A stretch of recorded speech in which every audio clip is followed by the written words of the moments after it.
Le changement climatique est une conséquence de la désertification, de la dégradation des sols. Il faut lutter contre les causes et non les conséquences. Il faut avoir à cœur de préserver la planète pour nos générations futures.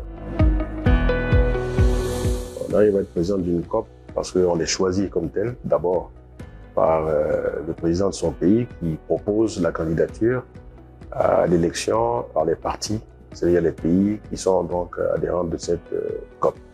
Alors il y a un profil de poste qui est proposé au pays et c'est ensuite à la plus haute autorité de prendre la décision de choisir quelqu'un qui sera proposé. Donc voilà comment moi je suis devenu président de COP.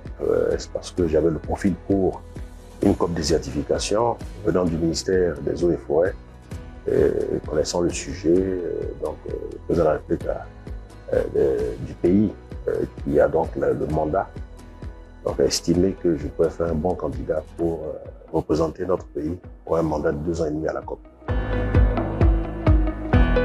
Alors, le rôle d'un président de COP, d'abord, c'est de représenter un pays qui a la charge de mener les discussions pendant environ 2 années en ce qui concerne notre COP, 2 années et demie pour mon mandat. Donc, de faire en sorte que les pays respectent les résolutions qui ont été prises lors des réunions, parce que les conventions se passent sur 2 semaines. Il y a un certain nombre de résolutions qui sont prises. Et alors, le président a un rôle de plaidoyer.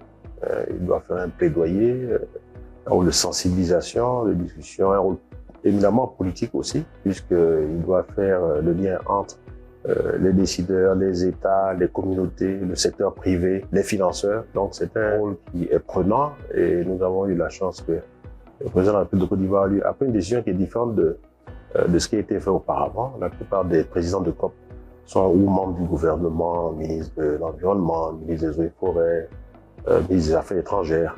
Et donc ça ne leur donne pas le temps de parcourir les 223 pays qui sont partis à notre COP, à notre convention, et donc sont moins présents, moins impactants pendant le temps de leur mandat. Donc la Côte d'Ivoire a pu cette fois-ci montrer comment il faut être président de COP et comment est-ce qu'on peut impacter sur les décisions qui sont prises et comment est-ce qu'on peut faire évoluer les choses de façon positive, servir de catalyseur à l'ensemble des forces vives, faire en sorte que la question de la désertification soit mieux connue, plus connue. Donc voilà.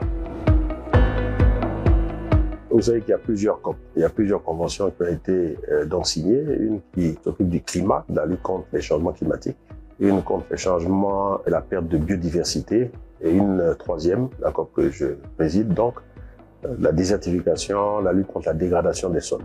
Alors, ces 3 COP-là qui traitent de sujets qui sont liés quant au changement de notre environnement, mais cette COP désertification n'était pas très connue. Et la COP désertification, lutte contre la désertification, donc traite de la dégradation des sols. Alors, ça ne traite pas des déserts, mais la dégradation des sols, la sécheresse, et c'est ce qu'on appelle la désertification qui aujourd'hui touche l'ensemble des pays du monde entier. Alors qu'au début, bon, il s'agissait que des pays pauvres, des pays en Afrique, autour du Sahel. Aujourd'hui, la désertification, la sécheresse, la dégradation des sols touche des pays en Europe, tels que le Portugal, l'Espagne, la France, l'Italie, dans l'Asie mineure, en Arménie. Vous avez des problèmes de désertification aux États-Unis aujourd'hui, en Amérique du Sud, notamment dans l'Amazonie, en Asie.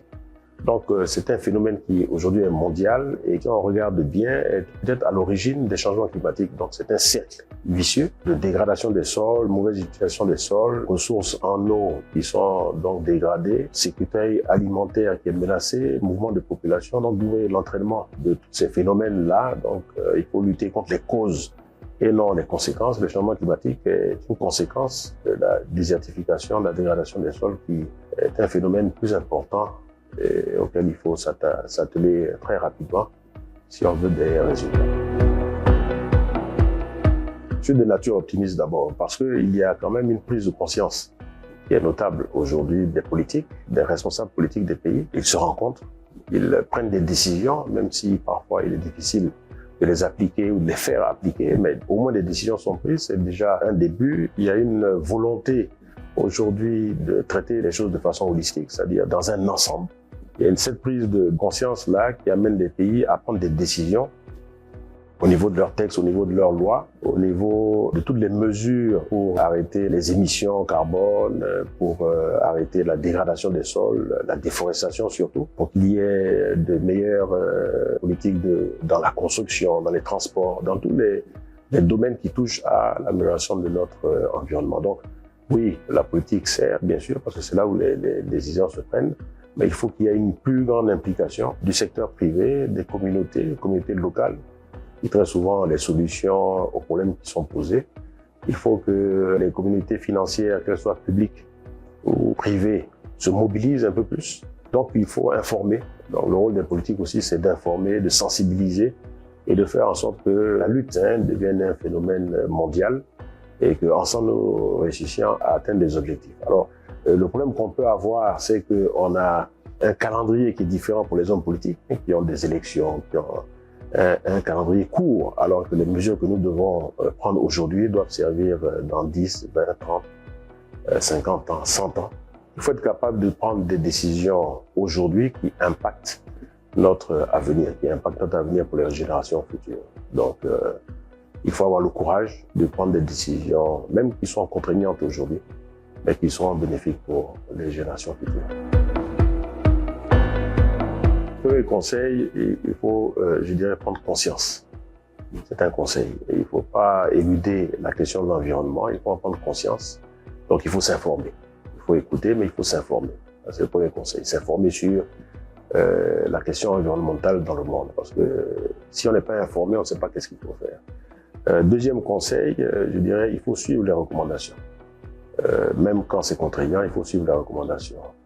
Fermer les robinets pour économiser de l'eau. Ne pas jeter les déchets n'importe où parce que ça impacte les sols. Donc, il faut être très attentif à ce qu'on fait, être informé, suivre les recommandations. Troisième conseil, parce que c'est un conseil que je dirais, ce serait plutôt une recommandation. Il faut avoir à cœur de préserver la planète pour nos générations futures.